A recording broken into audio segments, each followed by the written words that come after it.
Indy Mogul. Okay, Puppet Zach, are you telling me you're not coming into work at all today?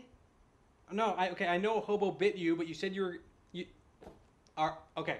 All right, bye. Yeah, he says he's not coming in at all. So am I doing the hosting? But I don't even know who I'm intro. So today on Your Effects, our first Your Effects is by Arnold Chun, and he does some handy hand grenades. Let's check it out. Today I'll be showing you how to make a cheap prop hand grenade so you get more bang for your buck. You'll need a 2-inch diameter PVC pipe, PVC end caps, a paper clip, an old keyring, the head from an old spray bottle, an assortment of spray paint, an old folder tab, and an empty can of Red Bull. Simple time lapse! Woo! Start off by painting the PVC pipe and the end caps a dark green. I recommend doing about 2 coats. After that's dried, cut the PVC into 6-inch segments.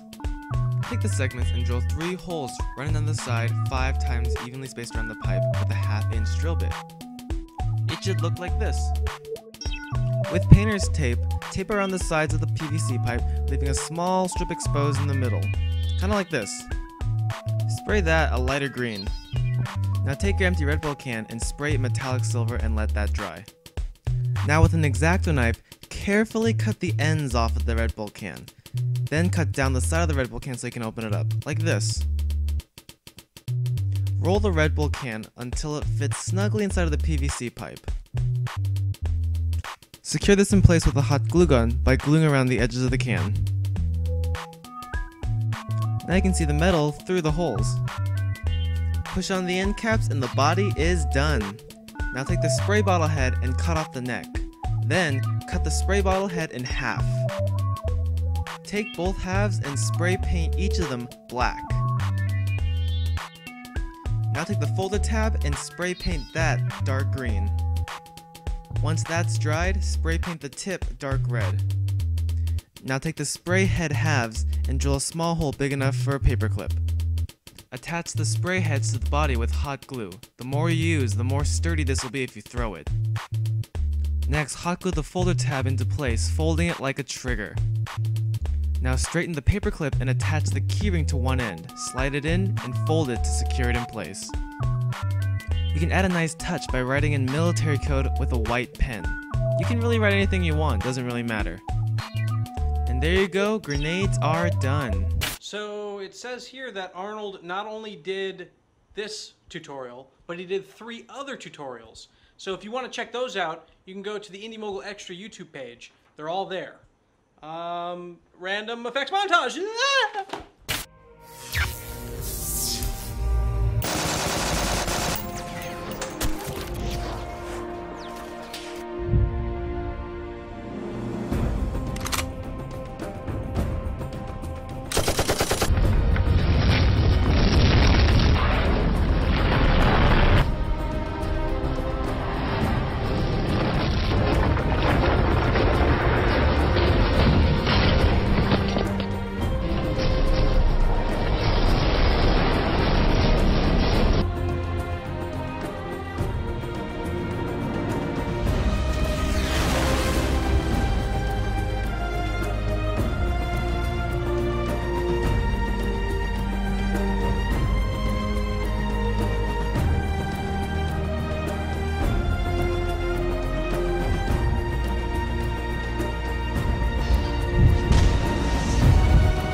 Our next tutorial is by Ryan Reed, who did some flying silver spears from the Phantasm series.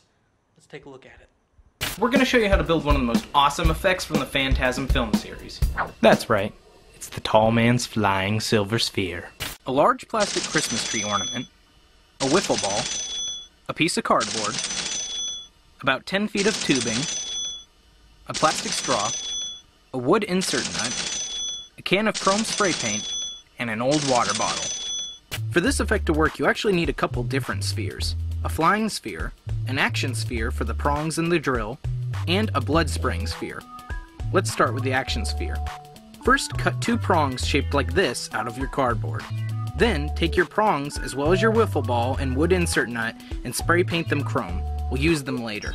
Next, take the Christmas ornament and cut it in half. This will act as both our action sphere and our blood spraying sphere.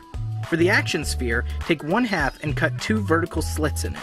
One to the left and one to the right. These should be big enough for your prongs to slide through. Next, make a hole below the lines for the drill. If you make your hole a little bit too big, take the top of the ornament, cut it in half, and glue it on the inside. It helps reduce the size and it also adds some style to the sphere. Now, cut another piece of cardboard that your prongs will fit into. This allows you to stabilize the effect and to hold on to something as you push the prongs forward. Next, take your straw and put it through the cap of your water bottle. Hot glue it in place. Then, take your wood insert nut and slide it on top of the straw, gluing it in place as well. Now you have the drill. When it comes time to shoot, fill the water bottle full of fake blood.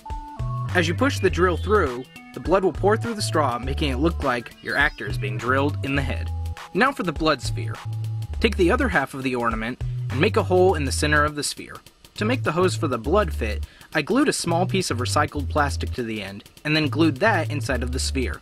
Cut the excess tubing off the front of the sphere, and you're done. You can hook the hose up to the blood sprayers from the gunshot episode, or if you have access to a Hudson sprayer, you can use that. When filming, have the actor hold the sphere with both hands and run the tube down one of their sleeves. As for the flying sphere, take your spray-painted wiffle ball. From off camera, have someone throw the ball into frame. Now in editing, cut off the end of the clip where the ball hits the ground and reverse the shot. This makes the ball look like it's flying at you.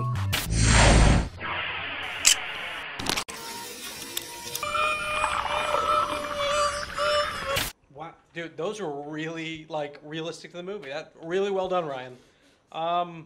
So I guess that's it for your. All right, so we need some Halloween-themed your effects and random montage clips for next month. Why Halloween theme? I guess Halloween themed. I will see you next month. Leave a comment. Bye.